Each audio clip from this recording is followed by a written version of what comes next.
ভালো বেতনের চাকরির প্রলোভন দেখিয়ে এক যুবককে বিদেশে পাচার করে নির্যাতনের দায়ে এক ওমান প্রবাসীকে ৫ বছরের কারাদণ্ড দিয়েছেন বরিশালের মানব পাচার অপরাধ দমন ট্রাইব্যুনাল।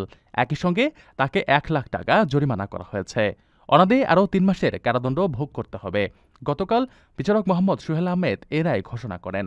দণ্ডিত ইকবাল হোসেন হাওলাদার বরিশাল সদর উপজেলার কর্ণকাঠি গ্রামের বাসিন্দা।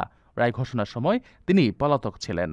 আদালত সূত্রে জানা যায়, ২০১৮ সালে ইকবাল হোসেন এক যুবককে ভালো বেতনের চাকরির প্রলোভনে ওমানে পাঠান। সেখানে পৌঁছানোর পর ওই যুবককে একটি নির্মাণ সাইটে অমানবিক পরিশ্রমে বাধ্য করা হয়। পাসপোর্ট জব্দ করে নেওয়া হয় এবং তাকে মেরে ফেলার হুমকি দিয়ে দীর্ঘদিন আটকে রাখা হয়। এই ঘটনায় ভুক্তভোগী দেশে ফিরে এসে মামলা দায়ের করলে তদন্ত শেষে অভিযোগ প্রমাণিত হয়। মামলায় রাষ্ট্রপক্ষ সন্তোষ প্রকাশ করেছে।